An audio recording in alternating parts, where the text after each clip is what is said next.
কম্পিউটাৰৰ ফটোশ্বপতে হওক বা মোবাইলৰ ফটো এডিটৰতে হওক আমি ফটোৰ বেকগ্ৰাউণ্ড সলনি কৰিব লগা হয় তেতিয়াহ'লে আমাৰ বহুত প্ৰব্লেম হয় কিয়নো আমি বহুত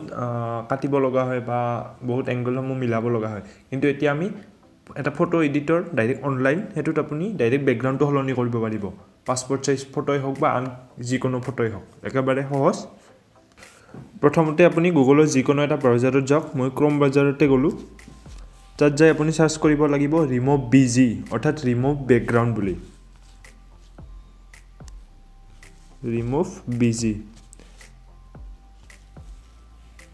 তাৰপিছত ইয়াতে প্ৰথম যোনটো লিংক আহিব সেইটোত আপুনি ক্লিক কৰক তাৰপিছত এনে ধৰণৰ এখন পেজ খোল খাব তাত আপুনি দেখিব তলত আপলোড ইমেজ বুলি আছে তাত আপুনি ক্লিক কৰক এতিয়া আপুনি যোনটো ফটোৰ বেকগ্ৰাউণ্ড চেঞ্জ কৰিব সেই ফটোটো আপুনি সিলেক্ট কৰি লওক প্ৰথমতে আপুনি ফটোটো উঠাই ল'ব লাগিব গ্যালাৰীৰ পৰা তাৰপিছত আপুনি ইয়াৰ পৰা সিলেক্ট কৰি ল'ব পাৰিব মই ধৰি লওক এই অক্ষয় কুমাৰৰ এই ফটোটোৱে ল'লোঁ পাছপৰ্ট সাইজ ফটোটো তাৰপিছত ওপৰত দেখিব সোঁচাইতে ডান বুলি আছে তাত ক্লিক কৰক তাৰপিছত প্ৰিপেয়াৰিং আপলোডিং হ'ব তাৰপিছত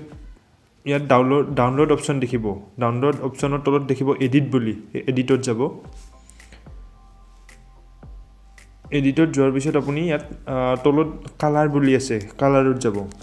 তাৰপিছত আপুনি বেকগ্ৰাউণ্ডটো যি কালাৰ কৰিব খোজে সেই কালাৰটো সিলেক্ট কৰি লওক ইয়াতে ৰঙা হালধীয়া সেউজীয়া আছে বহুত ধৰণৰ কালাৰ আছে ধৰি লওক মই সেউজীয়া কৰি ল'লোঁ সেউজীয়া তাৰপিছত আপুনি ইয়াতে সেউজীয়াৰ য'ত ডাঠ সেউজীয়া অলপ দেখিব তাত আপুনি ক্লিক কৰক বা যেখিনিত আপুনি ল'ব খোজে আৰু মিলাই ল'ব সেইটো তাৰপিছত অ'কে বুলি অপশ্যনটো আছে অ'কে ক্লিক কৰিব এতিয়া আপোনাৰ বেকগ্ৰাউণ্ডটো সলনি হৈ গ'ল ঠিক এনেদৰে আপুনি যিকোনো কালাৰ চেঞ্জ কৰিব পাৰিব নীলা যদি কৰে নীলা কৰিব পাৰিব তাৰপিছত অ'কে অপশ্যনত গ'লে নীলা হৈ গ'ল তাৰপিছত ওপৰত আপুনি দেখিব সোঁচাইতে ওপৰত ডাউনলোড অপশ্যন এটা আছে আপুনি যদি এতিয়া ডাউনলোড ইমেজ কৰি দিয়ে তেতিয়াহ'লে ইমেজটো আপোনাৰ ডাউনলোড হৈ যাব বেকগ্ৰাউণ্ডটো চেঞ্জ হয় একেবাৰে ইজি এইটো ডাউনলোড হৈ গ'ল ইয়াৰ পৰা আপুনি ইউজ কৰিব পাৰিব য'ত কৰে কিন্তু আপুনি ফটোশ্বপত কৰিবলৈ হ'লে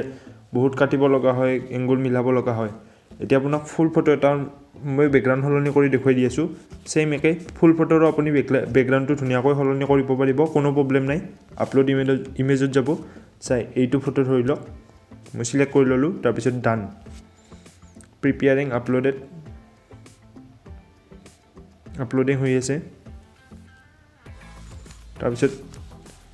ইয়াত ফটোৰ সাইজটো ডাউনলোডৰ তলত ফটোৰ সাইজটো দেখুৱাব তলত এডিট অপশ্যন আছে এডিটত যাব ইয়াতো ছেইম একে কালাৰ আছে তাত আপুনি কালাৰ যিকোনো সিলেক্ট কৰি ল'ব পাৰে মই ধৰি লওক ব্লেক কৰি ল'লোঁ অ'কে এই ব্লেক হৈ গ'ল তাৰপিছত ধৰি লওক মই ৰঙা কৰিলোঁ ৰঙা অ'কে